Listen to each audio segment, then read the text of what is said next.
So hello everyone, this is अर्स and welcome to my new video. तो आज हम लोग पढ़ने वाले हैं एक ऐसा टॉपिक जो कि बहुत इंटरेस्टिंग, बहुत ही मज़ेदार टॉपिक है, जिसका नाम है फ्रिक्शन। तो आज हम लोग पढ़ने वाले हैं फ्रिक्शन। इस लेक्चर में पूरा हम लोग सब चीज़ कंप्लीट करने वाले हैं और एक और नेक्स्ट लेक्चर आएगी, इसमें हम लोग क्वेश्चन को प्रैक्टिस करने वाले हैं। तो सबसे पहले हम लोग समझते हैं फ्रिक्शन के बारे में, और आज हम लोग इसी टॉपिक पर बात करेंगे, इसका पर डिफिनेशन, टाइप एंड सब कुछ फ्रिक्शन के बारे में, जो कि बहुत इंपॉर्टेंट है और बहुत ही मज़ा आने वाला है। तो कॉपी और पेन निकाल लीजिए और चलते हैं, आज की वीडियो करते हैं स्टार्ट। तो बात करते हैं तो पहले फ्रिक्शन। तो पहले समझते हैं कि फ्रिक्शन होता क्या है। पहले हम लोगों ने पढ़ लिया होगा कि न्यूटन्स के बारे में, न्यूटन्स का तीनों लॉ के बारे में, तब हम लोग यहाँ पर फ्रिक्शन के बारे में आए हैं। ठीक, तो देखिए न्यूटन के बारे में जब हम लोग पढ़े थे, वहाँ पर कोई भी चीज़, जहाँ पर हम हर एक चीज़ को यहाँ पर बिल्कुल कांस्टेंट मान के चल रहे थे, वहाँ पर फ्रिक्शन नहीं लग रहा था, राइट। बट यहाँ जो है फ्रिक्शन, ये जितना भी हम लोग न्यूटन में जितना भी पढ़ा था, वहाँ पर सारी क्या थी, फ्रिक्शन लेस थे, हर एक चीज़ क्या थे, फ्रिक्शन लेस, राइट। बट यहाँ पर फ्रिक्शन में जो है फ्रिक्शन रहेगा, क्योंकि ये टॉपिक है फ्रिक्शन, तो ऑब्वियसली फ्रिक्शन तो रहेगा ही, राइट। तो आज हम लोग पढ़ने वाले हैं, इसी चीज़ के बारे में डिस्कशन करने वाले हैं, फ्रिक्शन। देखिए सबसे पहला न्यूटन्स का लॉ क्या कहा गया था, तो मैं आप लोगों को एग्जांपल से बता दूं ताकि आपको लोगों को क्लियर समझ में आएगा, राइट। सबसे पहले एग्जांपल में क्या थे, सबसे पहले न्यूटन लॉ में क्या कहा गया था कि फॉर एग्जांपल अगर ये एक मान लीजिए ऑब्जेक्ट है, ये एक ऑब्जेक्ट है, राइट, और ये है ग्राउंड, और ये ऑब्जेक्ट इस जगह है, और ये आगे इसका एन नॉर्मल फोर्स, और ये हो गया एम जी। आई होप कि ये सब भी चीज़ आपको आगे में समझ में आएगा, ये एम जी क्या होता है, नॉर्मल फोर्स क्या होता है। देखिए तो वो हम बता देते हैं कि होता है क्या एक्चुअली में। देखिए एम जी जो होता है, ये कोई भी ऑब्जेक्ट, अगर हम लोग आज यहाँ पर खड़े हैं तो यहाँ पर जो हम लोग का नीचे से जो ग्रेविटेशनल फोर्स है वो हम लोग को खींच रहा है, इसलिए आज हम लोग खड़े। अगर ये नहीं रहता तो हम लोग भी आज हवा में लहराते होते हैं, राइट। तो वो जो फोर्स है वो एम जी है, और राइट, और ऊपर की और नॉर्मल फोर्स की तरह, इसलिए आज हम लोग यहाँ पर खड़े, नहीं तो उड़ते रहते, इधर उधर होते रहता। बट यहीं पर इसी जगह ये काम आता है, ये एक बैलेंसिंग फोर्स है जो किसी भी ऑब्जेक्ट को एक, जैसे फॉर एग्जाम्पल ये मोबाइल अभी रुका हुआ स्टैंड है, तो ये स्टैंड इसलिए क्योंकि यहाँ पर नीचे जो है एम जी फोर्स है, ऊपर नॉर्मल फोर्स लग रहा है, राइट। तो इसी के कारण जो यहाँ पर है ये ऑब्जेक्ट यहाँ पे स्थिर है, क्योंकि यहाँ पे एक ये बैलेंसिंग फोर्स से कहा जाता है, जिसे हेल्प से ये चीज़ अभी इस जगह स्थिर है, राइट। तो इसी से यहाँ पर भी एक मैंने ले लिया, यहाँ पर एक बॉक्स जो कि यहाँ पर स्थिर है, और दूसरा में ले लिया क्या कि एक मान लीजिए बॉक्स है, और जिसका कि जो कि एक कांस्टेंट स्पीड से आगे की ओर बढ़ रहा है, राइट, और जिसका एक्सेलरेशन है 0 एंड कांस्टेंट है ये, और एक्सेलरेशन जो ये 0 है, राइट। तो अब हम न्यूटन लॉ की बात करते हैं। सबसे पहला लॉ में ये कहा गया था, ऑब्जेक्ट तब तक उसी जगह स्टैंड रहेगा या खड़ा रहेगा जब तक उस पर कोई एक्सटर्नल फोर्स ना पड़े। एक्सटर्नल फोर्स को दूसरा वर्ड में बोलता है एजेंट फोर्स, राइट। तो वो ना पड़े, जैसे फॉर एग्जाम्पल ये जो है बॉक्स, ये तब तक यहीं पर खड़ा रहेगा जब तक यहाँ पर कोई एक्सटर्नल फोर्स नहीं लग रहा है। चलिए, तो ये पहला तो हम लोग समझ रहे हैं कि न्यूटन लॉ, हाँ सही बोला था, राइट। बट दूसरा में केस में क्या है कि ये जो है एक कांस्टेंट स्पीड से जा रही है, तो यहाँ पर बताया गया है कि कोई भी ऑब्जेक्ट जो है तब तक ये जाते रही जब तक कोई एक्सटर्नल फोर्स नहीं लगेगा। फॉर एग्जांपल जैसे हम लोग गाड़ी चला रहे हैं, तो गाड़ी तब तक हम लोग का चलते रहेगी जब तक हम लोग उस पर ब्रेक नहीं लगाएंगे। तो वहाँ जो ब्रेक लगाए तो वो हो गया एक्सटर्नल फोर्स, और वो आती है उसी को एजेंट फोर्स कहा जाता है। फॉर एग्जांपल जैसे कि हम लोग गाड़ी पर बैठे, राइट, तो गाड़ी पर हम लोग अगर बैठे रह गए जब तक हम लोग स्टार्ट नहीं करेंगे, इसमें हम उस गाड़ी पर एक्सटर्नल फोर्स नहीं पड़ेगा या कोई धक्का नहीं देगा, तो इसका मतलब क्या, गाड़ी कभी आगे बढ़ पाएगा, नहीं बढ़ पाएगा, एग्जैक्टली। तो वो गाड़ी जो है उसी जगह खड़ा रहेगी। तो बस यहीं पर पहला जो लॉ इसी चीज़ को बताया गया था कि कोई भी ऑब्जेक्ट तब तक उसी जगह पर तब तक चलते रहे जब तक कोई एक्सटर्नल फोर्स ना लगे, कोई ऑब्जेक्ट उसी जगह रेस्ट भी रहेगा जब तक उस पर कोई एक्सटर्नल फोर्स ना लगे, राइट। तो यहाँ पर पहला लॉ इसी चीज़ को कहा गया था, और यहाँ पर प्रूफ भी हो रहा है, ये बात सही है, राइट, क्योंकि वो तो न्यूटन साहब ने बोले थे, तो ऑब्वियसली सही होगा, राइट। तो बस दूसरा केस में मैं क्या करता हूँ, फॉर एग्जाम्पल मैं एक साइकिल बना रहा हूँ, ये मेरा कुछ ड्राइंग है, आप लोग नज़र देखिएगा कैसा मेरा ड्राइंग है।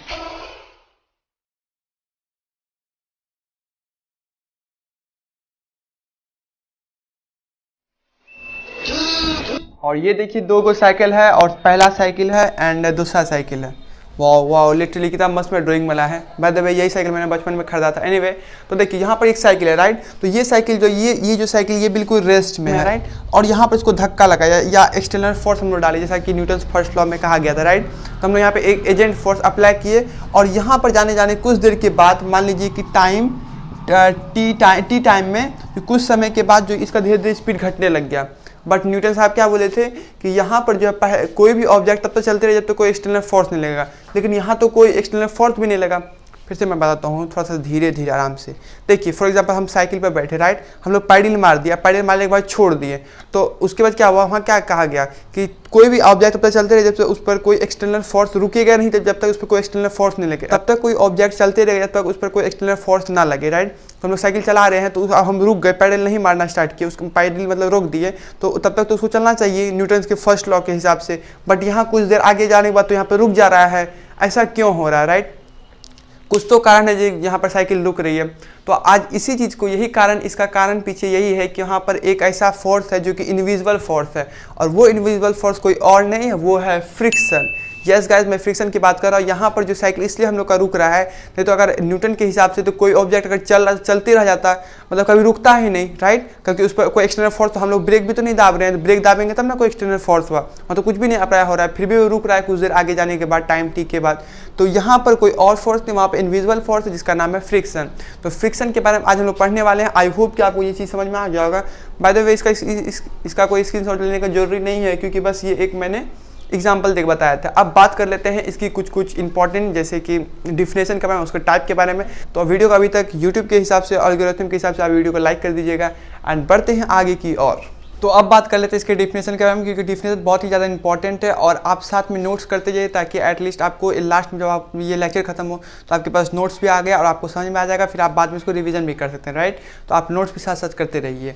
तो अब बात कर लेते हैं इसकी डिफिनेशन के बारे में। तो यहाँ फ्रिक्शन का मैंने लिख दिया है, the friction force is an opposing force which is applied between two contact surface of object which oppose of the motion of the object, right. इसका मतलब क्या हो, देखिए फ्रिक्शन एक टाइप का फोर्स, जैसा कि हम लोग बताया कि फ्रिक्शन एक इनविजिबल फोर्स है और एक टाइप का ये फोर्स है, राइट।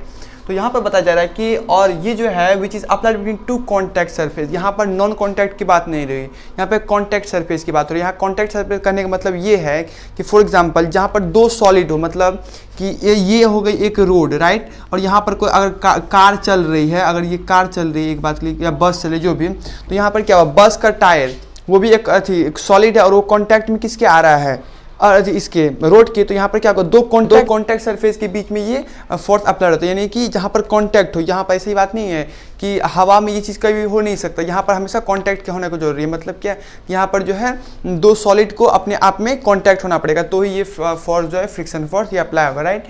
यहाँ पर ये कहा गया कि two contact surface of opposite, मतलब तो कॉन्टैक्ट सरफेस ऑफ ऑब्जेक्ट, यानी कि ऑब्जेक्ट के दो कॉन्टैक्ट सरफेस के बीच में लगेगा, राइट, और which oppose of the motion of the object. और तो ये जो फ्रिक्शन है ये अपोज करता है किसी भी ऑब्जेक्ट को, मोशन को। जैसे फॉर एग्जांपल कि जैसे ये जो, मैं फिर से बता रहा हूँ, फॉर एग्जांपल ये कार है,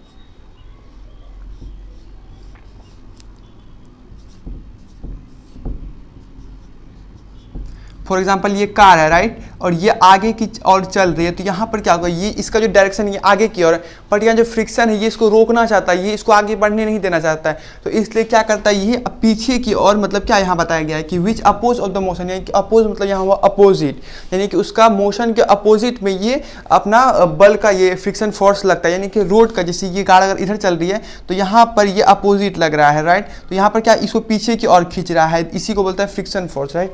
अब हम लोग बात करें जैसे कि साइकिल वाला हम लोग किया था, क्या वहाँ जो साइकिल था वो चल रही थी बट रुक गया, जिसमें कि कोई एक्सटर्नल फोर्स भी नहीं कहा लगा था, जिसमें कि न्यूटन साहब क्या बोले थे कि यहाँ पर कोई भी एक्सटर्नल फोर्स लगना चाहिए या एजेंट फोर्स लगेगा तब वो जाकर के स्थिर हो जाएगा या रुकेगा, जो भी होना रहेगा।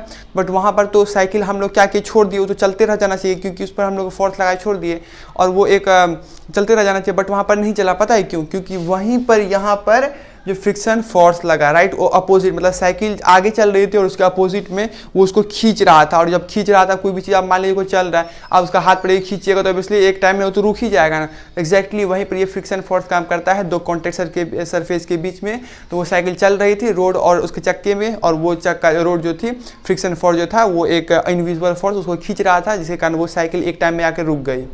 आई होप आपको ये क्लियर समझ में आ चुका होगा। तो ये हो गया इसका डेफिनेशन। अब इसकी बात करते हैं यहाँ पर क्या क्या रीज़न है जिसके कारण जो काउस के बारे में मतलब बात करते हैं। पहले मैं बोर्ड भी जाता हूँ फिर बात करते हैं।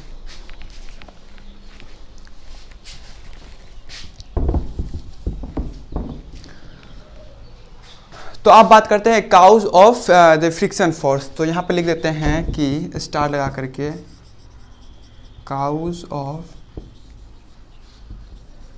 Friction force. देखिए जिस तरह से हम यहाँ पर नोट्स बना रहे हैं एग्जैक्टली आपको इसी तरह कॉपी में लिखना ताकि एटलीस्ट जब आप नेक्स्ट टाइम जब पढ़ाई कीजिए मतलब जब रिवीजन कीजिए अच्छे से आपको समझ में आए और अच्छे से आप कर पाइएगा। तो यहाँ देखिए काउज, सबसे पहला जो काउज आता है, तो सबसे पहले जो पहला जो काउज आता है वो काउज है इरेगुलर सरफेस और दूसरा काउज है, तो यहाँ पर दो काउज होता है, पहला काउज है इरेगुलर सरफेस और दूसरा इंटरमोलिकुलर सरफेस। और इंटरमोलिकुलर सरफेस को इलेक्ट्रोस्टैटिक्स फोर्स भी कहा जाता है। एंड आई होप कि आप लोगों ने ये चीज़ केमिस्ट्री में पढ़ा होगा। तो यहाँ पर मैं लिख देता हूँ फिर भी electrostatic force, electrostatics force, right. तो ये दो को फोर्स, अब ये फोर्स क्या है, ये फोर्स क्या है ये मैं आपको बताने वाला हूँ, राइट। देखिए इरेगुलर सरफेस, जहाँ पर इरेगुलर मतलब कि जैसे इरेगुलर वर्ड हम लोग को समझ में आ गया उबड़ खाबड़। फॉर एग्जांपल जैसे क्या कि जहाँ पर रोड होती है तो वहाँ पर बहुत सारा अगर उबड़ खाबड़ रहती है, अगर गाड़ी चल रही तो वहाँ पर ऑटोमेटिक गाड़ी जो है वहाँ पर ज़्यादा फ्रिक्शन लगेगा। क्यों? क्योंकि वहाँ पर इरेगुलर सरफेस, वहाँ बहुत ज़्यादा, जहाँ पर इरेगुलर होता है वहाँ ज़्यादा फ्रिक्शन लगता है। और दूसरा क्या है इंटरमोलिकुलर फोर्स। यहाँ पर अब इंटरमोलिकुलर फोर्स क्या होता है तो वो बताते हैं। देखिए फॉर एग्जांपल ये जो आप देख रहे हैं ये एक प्लेन सरफेस है, यहाँ पर तो कोई इरेगुलर नहीं क्योंकि ये बोर्ड एकदम बिल्कुल चमचमाता हुआ और देखिए कितना इसका प्लेन सरफेस है, बट ये प्लेन नहीं है। पता है क्यों? क्योंकि यहाँ पर जो है आप जब इसको माइक्रोस्कोप से देखिएगा तो वहाँ पर आपको छोटे छोटे जब बहुत जूम हो जाएगा तो वहाँ पर देखिएगा वहाँ पर उबड़ खाबड़, यानी कि ये भी प्लेन। इस दुनिया में कोई भी चीज़ प्लेन हो ही नहीं सकता, it never can be possible, क्योंकि हर एक चीज़ इरेगुलर। मतलब अब रीज़न क्या है कि इरेगुलर और इलेक्ट्रोस्टैटिक फोर्स का, तो यहाँ पर रीज़न क्या है क्या कि कोई भी ज़्यादा हो सकता है और कोई कम हो सकता है, बट यहाँ पर कोई ऐसा चीज़ नहीं हो सकता जो पूरा नाम मतलब कि ना हो, ऐसा इम्पॉसिबल ही है। क्योंकि यहाँ पर रोड है तो रोड जो होती है या कोई भी उबड़ खाबड़ तो वहाँ पर इरेगुलर सरफेस है, वहाँ पर कुछ ज़्यादा है और जो ये जो जगह है यहाँ पर कम है। अब फॉर एग्जांपल मैं बताता हूँ, जैसे क्या कोई भी चीज़ अगर ये जो हम लिख रहे हैं मार्कर और इसके बीच में जो है कि इसलिए चिपक रहा है क्योंकि यहाँ पर जो है कि क्या है इंटरमोलिकुलर फोर्स जो काम कर रहा है मार्कर के बीच में और इसके। अगर इन दोनों में अगर ये पूरा तरह से प्लेन होता तो यहाँ पर लिखा ही कुछ नहीं जाता। अगर हम लिखते हैं ऐसे करके कुछ लिखा ही नहीं जाता, बट यहाँ पर नहीं होगा। क्यों? क्योंकि यहाँ पर छोटे छोटे पार्टिकल्स है। अच्छा आप लोगों ने एक चीज़ नोटिस किया होगा, जब मान ली घर में टाइल्स लगाया जाता है तो वहाँ पर क्या होता है उसको खुरदरा कर दिया जाता है, मतलब कि उसको कह सकते हैं क्या कि उसमें हल्का हल्का गैप कर देता है ताकि उसको रफ सरफेस बना देता है, तब उसमें चिपकाया जाता है। पता है ऐसा क्यों? क्योंकि ताकि वो तो चिपक जाए, और अगर ऐसा नहीं किया जाएगा तो वो चिपकेगा नहीं, राइट। तो बस वहीं पर ये चीज़ भी अप्लाई होता है कि ये जो मार्कर है यहाँ से इंक निकले इसमें इसलिए चिपक रहा है। फॉर एग्जांपल अगर पानी है और अगर हम पानी इस पर छीटेंगे तो यह पानी जो है इस पर लग जाएगा। वो पता है क्यों? क्योंकि यहाँ पर जो है रफ सरफेस है और वैसे रफ ज़्यादा नहीं है, इसलिए यहाँ पर इसको क्या क्या है इलेक्ट्रोस्टैटिक्स या इंटरमोलिकुलर फोर्स यहाँ पर काम करता है, और बाकी जो है इरेगुलर सरफेस है। एंड आई होप कि आपको समझ में आ गया होगा। तो इरेगुलर सरफेस जो है जहाँ पर सबसे ज़्यादा लगेगा, कहाँ? तो फ्रिक्शन है सबसे ज़्यादा इरेगुलर सरफेस पर लगेगा, और ये जो है इंटरमोलिकुलर फोर्स वो कम लगेगा वहाँ पर फ्रिक्शन, राइट। तो ये दो चीज़ हो गया। और इरेगुलर सरफेस को ही इंटरमोलिकुलर सरफेस इलेक्ट्रोस्टैटिक्स जो है ये एक फंडामेंटल, यहाँ पर मैं लिख देता हूँ,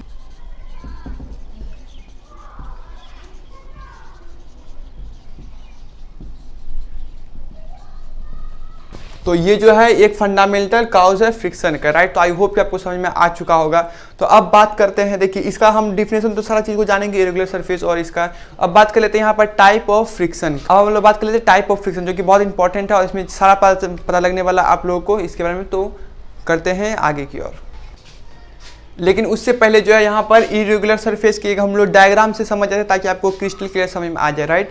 देखिए यहाँ पर होता है क्या है, फॉर एग्जांपल कि ये एक रफ सरफेस है, यहाँ पर मैं एक रफ सरफेस बना देता हूँ और ये उबड़ खाबड़ इस तरह से है, राइट। आप लोग इसको माइक्रोस्कोप से देखिएगा तो ऐसा दिखने वाला है, राइट। तो यहाँ पर जो अब कोई चीज़ पर चल रही है, ये इसलिए चल रही क्योंकि यहाँ पर जो इसका जो है ये एक यहाँ पर फिर से मैं कर रहा हूँ, और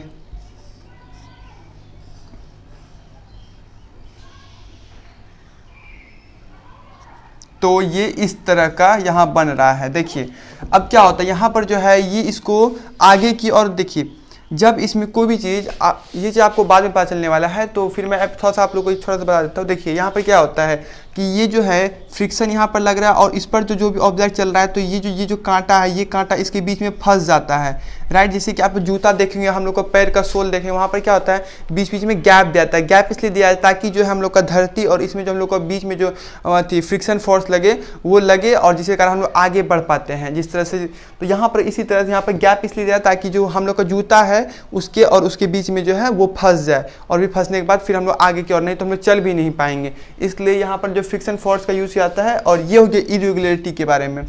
तो आई होप कि आपको ये चीज़ समझ में आ गया होगा। अब आगे की ओर बढ़ते हैं। और फ्रिक्शन फोर्स जो है ये पीछे की ओर लगता है, ये जो फ्रिक्शन फोर्स है ये पीछे की ओर लगता है, राइट,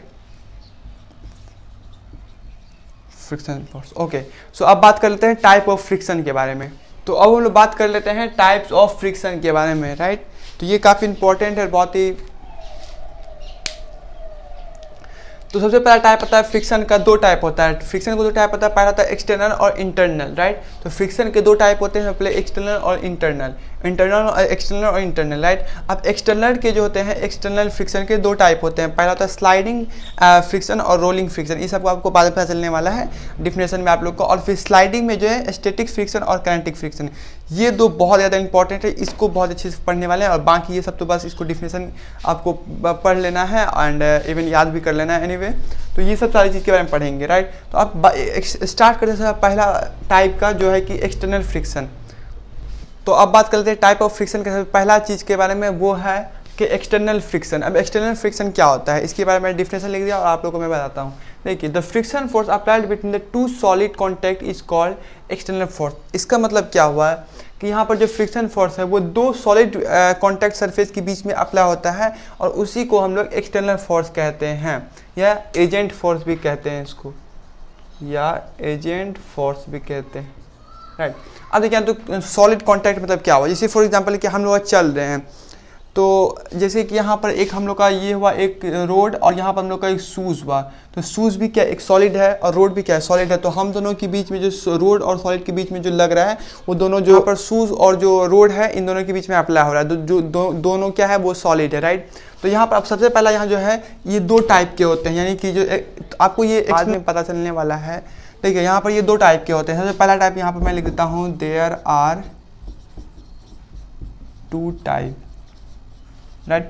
तो उसमें सबसे पहला जो टाइप है वो है स्लाइडिंग फ्रिक्शन। देखिए, यहाँ पर स्लाइडिंग फ्रिक्शन क्या होता है, ये बहुत इंपॉर्टेंट है, इसको आप लोग ध्यान से सुनिए। देखिए, तो when an object slide on another object, then the friction produced between the contact in the opposite direction, in the direction, तो दो बार लिख दिया anyway, direction of the motion is called sliding friction। देखिए यहाँ पे क्या बता रहा है, एक ऑब्जेक्ट दूसरे जब स्लाइड करता है तो जो आगे की ओर, इसका जो मोशन आगे की ओर या डायरेक्शन किसी और की डायरेक्शन जिस भी और जा रही है उसके जस्ट मोशन के अपोजिट में जो है यहाँ पर ये लग रहा है, फोर्स लग रहा है, जिसे स्लाइडिंग फ्रिक्शन लग रहा है। तो यहाँ पर ये कहा गया, देखिए, जैसे कि हम लोग चलते हैं, जब हम लोग को शूज़ जो होता है, जब चलते हैं हम लोग इस तरह से, तो मैं यहाँ पर आप लोग को बताता हूँ। देखिए, यहाँ पर जैसे हम लोग चल रहे हैं, एक रोड है यहाँ पर, और जब हम लोग चल रहे हैं और मेरा चलने का है यहाँ आगे, तो यहाँ पर जो स्लाइडिंग फ्रिक्शन है, देखिए स्लाइडिंग क्या क्या चीज़ कर सकता है, ये पहले एग्जाम्पल देते हैं फिर आपको समझ में आने वाला है।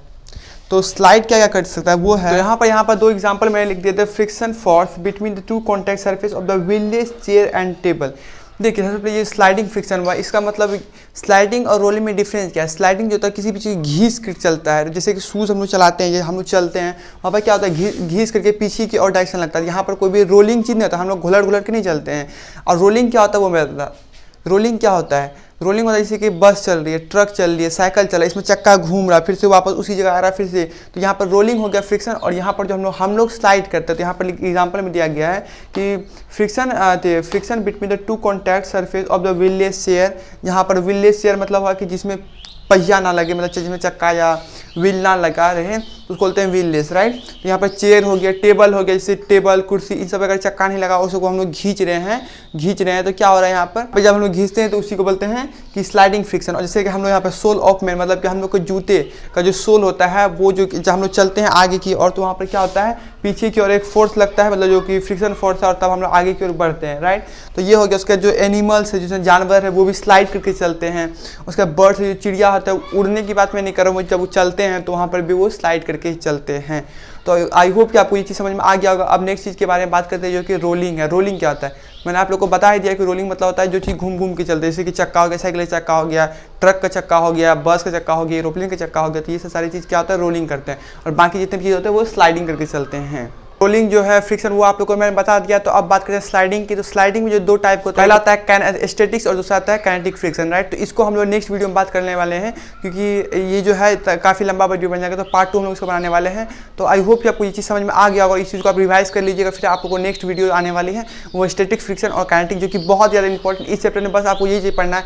बाकी जितना भी चीज़ ये सारी डिफिनेशन की बात है और आपको आई होप कि आपको समझ में आ चुका होगा। ये बाकी तो ये चीज़ सारी डिफिनेशन की बात है, बट वहाँ से आपको मेन चीज़ पता जाएगा और वहाँ इक्वेशन से सारी चीज़ होंगे स्टैटिक्स और काइनेटिक्स के। तो इस वीडियो को लाइक कर दीजिएगा एंड मिलते जल्दी नेक्स्ट वीडियो में। तब तक के लिए good bye and take care and keep studying, keep motivating. Bye.